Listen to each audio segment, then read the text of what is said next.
This week on ANN, understand the history behind General Conference Session. Learn important facts about the church's largest scale meeting that's held every 5 years. And see how a city is selected to host session meetings. All this and more coming up.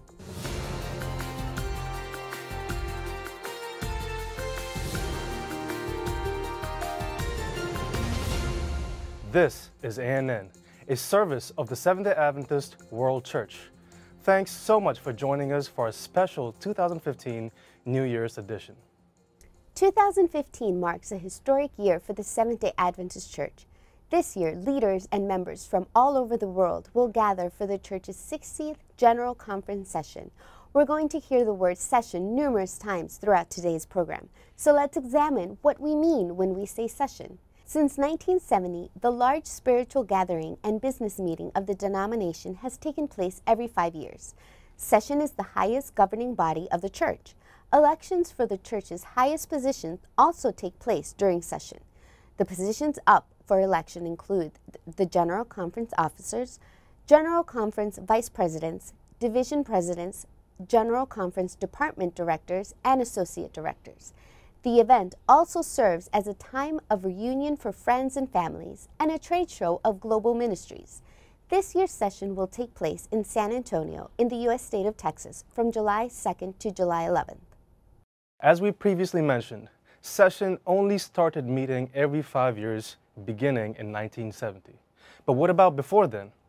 We brought in our church historian, David Trim, to explain the origins of session, stretching all the way back to 1863. July 2015 will see a landmark in Adventist history.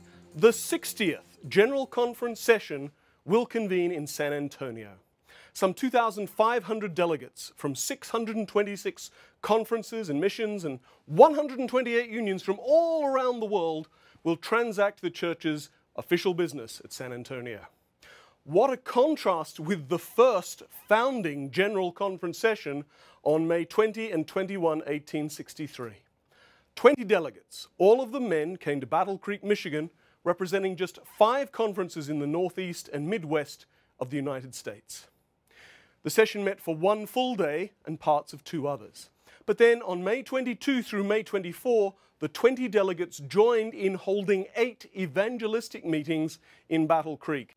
Our founders valued committees, constitutions, proper procedure, and organization, but only as means to an end, and the end they had in sight was the end of time and the second coming of Jesus Christ.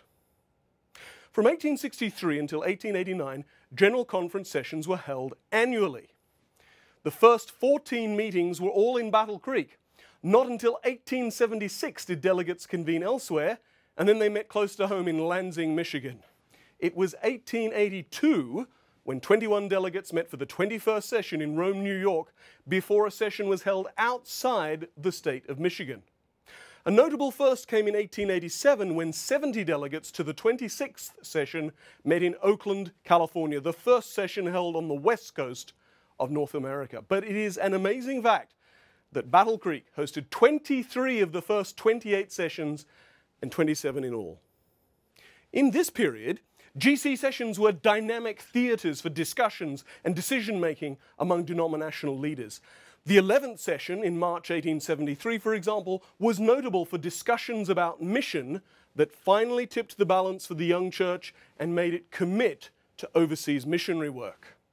The 27th session in Minneapolis in October 1888 was the scene of vigorous debate about Adventist understandings of salvation and prophecy, and the influence of that meeting was felt for decades. The following session after that, the 28th in 1889, voted to make sessions biennial rather than annual. That 1889 session was the first attended by more than 100 delegates. The 109 included delegates from Germany, Scandinavia, the British Isles, Switzerland, Australia, New Zealand, and South Africa. The next 8 sessions, starting in 1891, were held every second year. This included the momentous 34th session in 1901, which entirely reorganized Adventist organization. And it was also the last to be held in Battle Creek. 4 years later, in 1905, the 197 delegates who met in Washington, D.C., agreed that sessions should become quadrennial, held every 4 years. And that remained the rule until 1970, except during the 2 World Wars and the Great Depression. And during that era, San Francisco became, in a sense, the new Battle Creek, because of the 11 sessions that met from 1918 to 1962, 8 were held in San Francisco. The 1954 session in San Francisco was the first to be attended by more than 1,000 delegates. The 50th session, held in Detroit, Michigan in 1966, was the 30th and last session to meet in Michigan, reflecting the way that the church has transcended its 19th century roots. The 1970 session in Atlantic City, New Jersey was the last quadrennial session. It voted to make sessions quinquennial, that is, held every 5 years.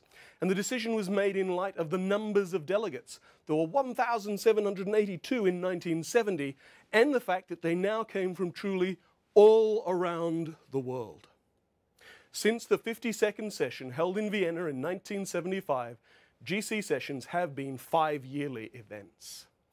That Vienna session was a landmark in another and more important way, however, because it was the first time in our history that a session met outside the United States, and it has since happened twice more. The 56th and 57th sessions were held in Utrecht in the Netherlands in 1995 and Toronto, Canada in 2000. Meanwhile, in 1985, the 54th session in New Orleans was the first to have over 2,000 delegates. The San Antonio session will be the 5th to be attended by more than 2,000 official representatives. So the original 20 delegates of 1863 have been multiplied well over 100-fold. But General Conference sessions are about more than numbers or official proceedings, vital as those are. At sessions, tens of thousands of Seventh-day Adventists share experiences, learning about each other, celebrating and condoling with each other, and rejoicing at being part of a great movement dedicated to proclaiming Jesus as Lord, Savior, and High Priest, and committed to sharing the prophetic truth of the angels of Revelation 14. General Conference sessions remind us of how far we have come, but also of the fact that while we don't know how many more sessions there will be, we can be sure that in a little while we're going home. Coming up, session coordinators share what goes into planning the church's largest business meeting. God poured out His Spirit in Pentecost power after His church spent 10 days together, pleading for His promised blessing. He is ready to do it again today. Experience the renewal of the Holy Spirit by following the disciples' example. Participate in 10 days of prayer, January 7 to 17, 2015.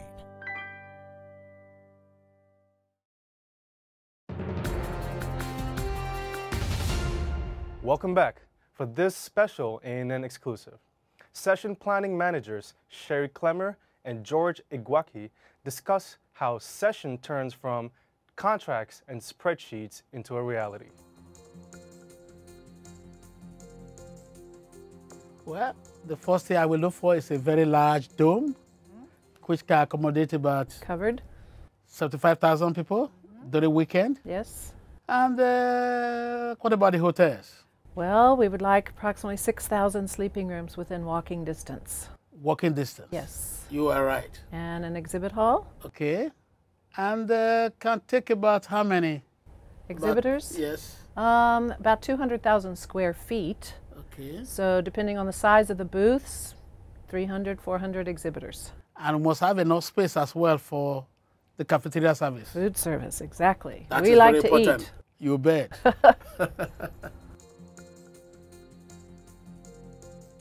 I don't like to swim, but they have a very nice river walk. Yes, it's beautiful. And you like it, I know. Yes, I do. And I like to ride the river barge. And secondly, they have nice foods. Mm-hmm. They do. And you know one of them? The Green Restaurant. The Green Restaurant. We love the Green Restaurant. Man. Yes. And all vegetarian cuisine. You bet. That's very good. That's very good. I love the place. Yes. And I'm always glad when I get there. Yes. We always go there at least once. At least once, sometimes more than once. Okay, you are right. I remember now.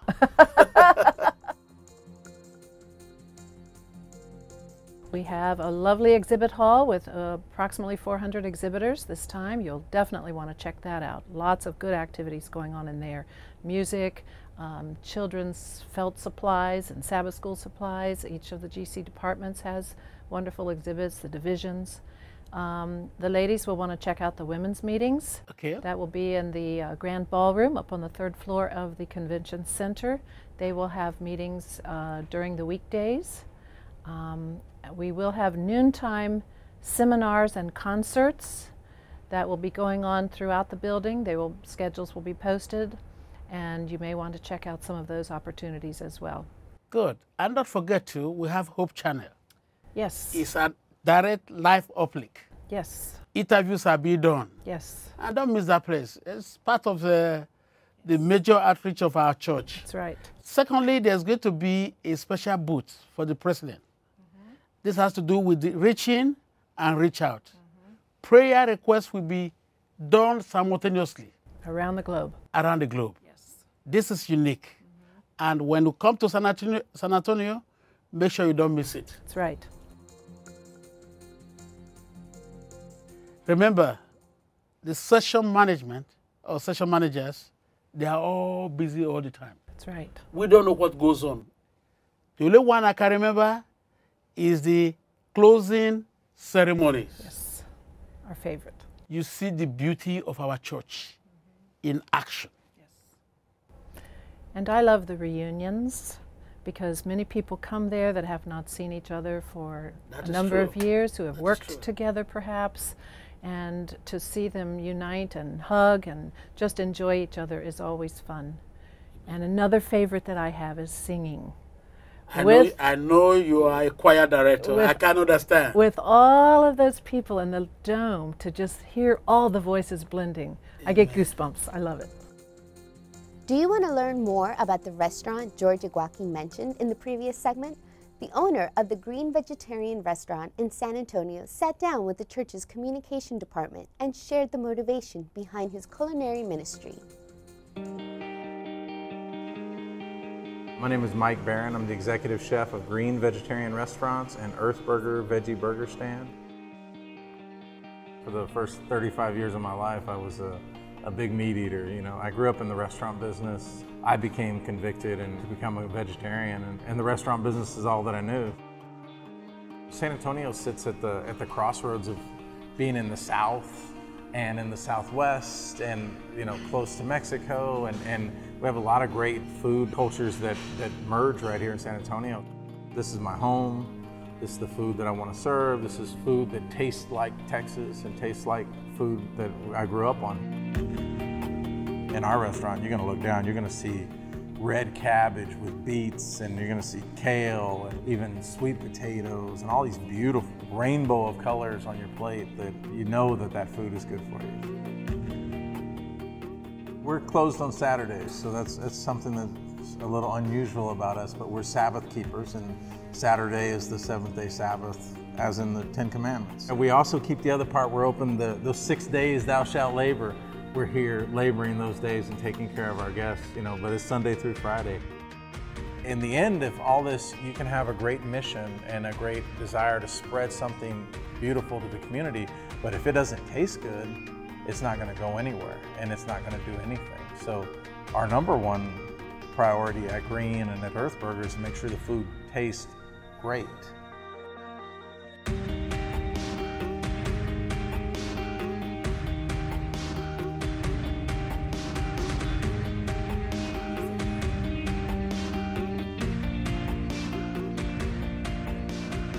We're closed on seemingly what would be the busiest day of the week, Saturday, for a lot of restaurants. We don't sell alcohol. We pay a living wage.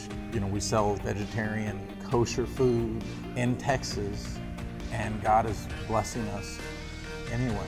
I pray every day that God puts people in my path that I can help in some way. And if you're really in the moment and you're really looking, there are people every day that are asking for help.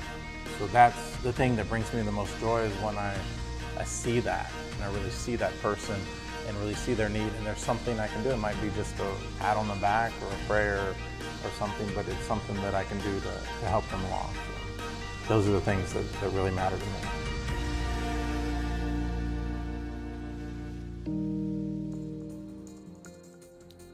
Don't go anywhere. We'll be back after the break with more information about the 2015 GC session.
Welcome back. Session is more than a big official meeting. It's also a time for the various ministries within the Seventh-day Adventist Church to share their resources with members.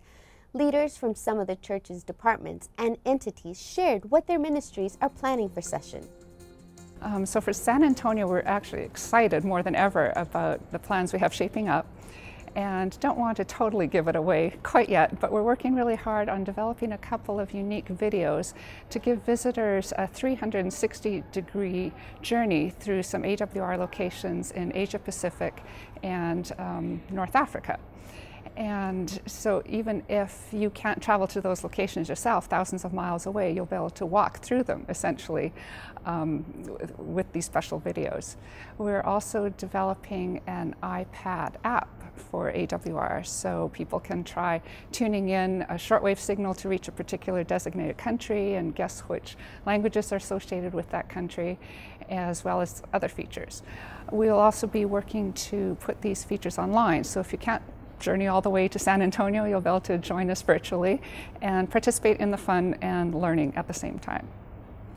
In conjunction with the General Conference session in San Antonio 2015, the Youth Department, in collaboration with the North American Division, is setting up what we call Impact San Antonio. It's not new. It's part of the GC session tradition to have a week of activity, a week of community involvement by young people coming from all over the world.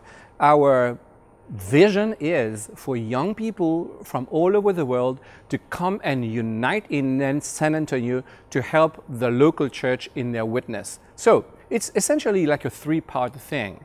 We will have a time of worship and training in the morning, and in the afternoon we will have the international community be on the streets to be involved in acts of kindness, in building projects and all kinds of activities that will enhance our ministry in the city of San Antonio. And of course in the evening we will have great worship times. Some of our speakers are individuals like David Ashrig, and we will have James Black, and a whole bunch of key leaders will be there to inspire our young people. If you are from the international community, that is, you're not from NAD, there's a special process that has been put together, and you will need to write to your division office. They have a registration package for you. Now, you need to know, if you are from the international community, there's this very special package that we have been putting together to make Impact San Antonio a reality for you. So join in right now, go on the site and begin to register. During the General Conference session, regular interpretation for the deaf, which has been done in previous sessions, will be done again. The exciting thing that for the first time in the history of the Seventh-day Adventist Church, we will have a booth for the deaf sponsored by the General Conference. This will be for both the hearing and for those who are deaf. Well, the Revival and Reformation Committee and the Ministerial Association works with that. Our planning, first of all, 100 days of prayer starting March 25, which will run through General Conference session. We're calling the whole world to pray together. There'll be a lot of materials on that website as well to really pray that the Holy Spirit can do what He wants to do at General Conference session. At the meetings, we're going to also have a prayer room and a number of volunteers and people there that are bringing spiritual emphasis too through the massive coverage of prayer at the General Conference session. Because so much music comes in. And then it's a process of elimination because NAD gives us only a certain number of spots, and here we have hundreds of people, submissions and all, and we have to, Lord, who? But then the Lord helps, and we bring out some of these people, wonderful choirs from let me see, I mentioned the Philippines, but you should hear some of the choirs. We have a group from Bermuda, from Samoa. We have Four Hands for Him. I have to say, those are my children. But we have another duet on the piano. Wonderful music, but it boils down to, Lord, who do you want?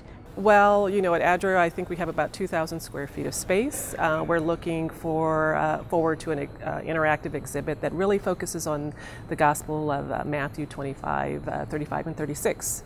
That will really demonstrate how the ministry of ADRA is sharing that scripture throughout the world through our work, working with those that are hungry, those that are thirsty, those who need to be clothed, and that's what we do. So it's going to be interactive, it's going to be exciting, and it's going to be for all ages. So we're really looking forward to it.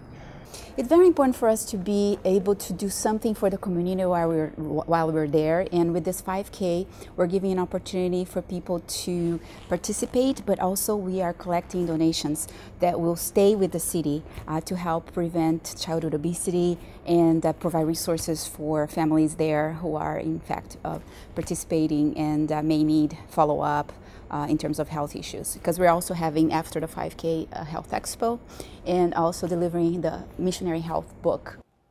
The Seventh-day Adventist Church promotes spirituality, vitality, and service through a biblical message of wholeness. It is this message that the church is eager to share with the city of San Antonio through a My Whole Life Matters campaign. Garrett Codwell has more. What we began to do around the time when we were reinventing Adventist.org is we asked ourselves the question from the perspective of a person outside of the church trying to understand who we are as Seventh-day Adventists. What is the real impact of the ministries and the message of the Seventh-day Adventist Church on a person's life? And I think that really talks about what is unique about the Adventist Church in the fact that we have a holistic message and ministry, something that addresses your vitality, your physical health, your relationships, something that addresses your spirituality, your connection with God, and something that challenges you as far as service and impacting the world. And that really is what's behind the message of wholeness and whole life. So we wanted to take the message of wholeness out to the streets, and we came up with a campaign that says, My Whole Life Matters. And again, it addresses those core issues of spirituality, vitality, and service, but it's a campaign that goes out into the community with television ads, and there's also a web community that surrounds issues of wholeness, how to stay fit, how to deepen your relationship with God, how to pray, and how to invigorate your relationships with others that mean a lot to you, and how to serve the world. So at GC Session, we're going to have a campaign, a public awareness campaign that is an outgrowth of My Whole Life Matters. At General Conference Session, there will be booklets that people can give away. In fact, they're available now. We don't have to wait until GC Session. And some churches have actually already begun to hand out the My Whole Life Matters booklets. So they'll be available. We'll have television advertisements at GC Session in San Antonio. But probably the most exciting thing that we're going to be doing for people that live in San Antonio is living out the message, My Whole Life Matters. So we'll have My Faith Matters. We're going to have a special campaign, outdoor campaign on the meaning of faith. It'll be a mixture of music and messages. We'll have My Health Matters. We're going to go around in the community of San Antonio and give people information and empowerment regarding their health. And then My World Matters. We're going to empower the local churches in San Antonio to reach out and make an impact in their community. And these things will go beyond just session. There'll be ongoing ministries, we hope, in San Antonio. With elections and voting taking place during a session, the church has a responsibility to share news from the meetings to its members around the world. Andre Brink has more on the communication department's strategy for gathering and delivering news during the church's most important meeting. We have a lot of plans to cover the news at the San Antonio General Conference session in 2015. It'll be quite different from 5 years ago. 5 years ago, the delivery of news was very different, and most people watched it on television. This time it'll be on television again. It will be broadcast daily on the Hope Channel, and these programs will also be aired on 3ABN as well. Since 5 years ago, things have changed a lot in the world. We find that every year, fewer and fewer people or people are watching less and less television, and they've moved more to other kinds of watching media and videos. Online streaming, social media has just opened up so many opportunities, and video on demand. So we will be utilizing a lot of these technologies. And finally, for our program, while thousands of people are planning to attend the denomination's meeting in San Antonio, there will be millions of members who won't be able to make this journey. For those members, they will rely on the work of the church's communication team to keep up with events during the session. Williams Costa Jr. has more. The communication team are the voice of the church. So we expect that they can inform, they can share precisely the truth of what is going, what is happening, what are the plans, what are the goals. And this is something that needs to be done inside the church and outside the church. More and more, we would like that voice could be loud, clear, and inspire to everybody. So that's our understanding of the role that we'll have as communicators at the Seventh-day Adventist Church. Thanks for watching ANN. Join us next week for more news from the headquarters of the Seventh-day Adventist Church. In the meantime, join our global conversation on Facebook, Twitter, and Instagram. You can connect with other Adventists worldwide through more stories, photos, and videos. Visit Facebook/Adventist News, Twitter/Adventist Church, and Instagram @Adventist Church. Our good news for this week comes from 2 Corinthians chapter 5, verse 17. The passage says, "Therefore, if anyone is in Christ, that person is a new creation. The old has gone, and the new is here." That's our program for this week. And remember, you can always visit news.adventist.org for daily news and videos. Until next time, God bless. And Happy New Year.